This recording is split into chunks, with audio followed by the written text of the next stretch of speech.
राधे राधे बच्चों, आज हम करेंगे क्लास 10 चैप्टर 9 का 9th क्वेश्चन।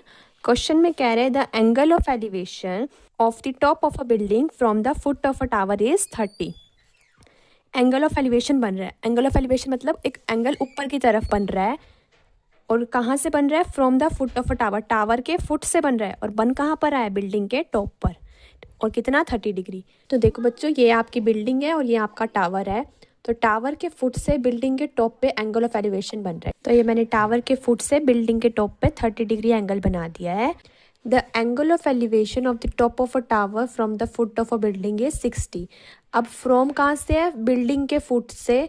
कहाँ पर है? टावर के टॉप पर। कितना एंगल बना रहा है? 60। ठीक है, तो देखो एंगल ऑफ एलिवेशन बेटा नीचे से ऊपर होता है। तो लाइन में क्या रहा है? From foot of building. तो बिल्डिंग के फुट से एंगल बनाएंगे 60। ओके, तो ये मैंने बिल्डिंग के फुट से 60 डिग्री एंगल बना। अब कह रहा है if the tower is 50 metre high find the height of a building. Building की हाइट निकालनी है। तो मैंने उसको लेट क्या कर दिया? x। और बेस आपके पास सेम है, दोनों ट्रायंगल में एक ही बेस है। तो मैंने बेस क्या मान लिया बेटा? y। आपको फिगर समझ आ गई? देखो पहले मैंने एक बिल्डिंग बनाई थी और एक टावर बनाया था। पहले बोल रहा है from bottom of tower to top of building कितना एंगल है? 30। बेटा फ्रॉम जहाँ से भी हो वहीं पे एंगल बनता है, याद रखना। ठीक है, तो फ्रॉम टावर था तो एंगल वहीं पे बना, टावर के बॉटम पे।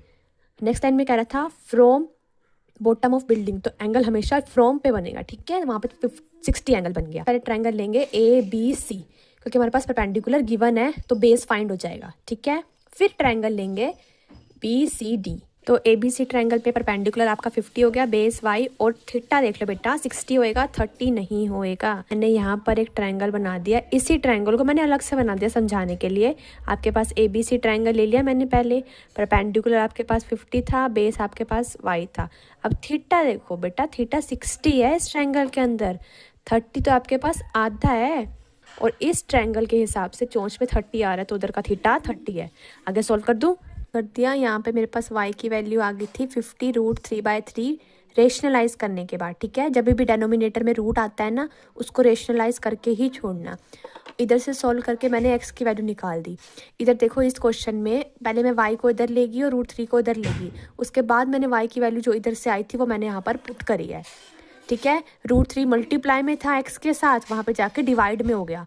√3 से √3 कैंसिल, x की वैल्यू आ गई। जो x की वैल्यू है वही हमारे पास हाइट ऑफ अ बिल्डिंग आ गई।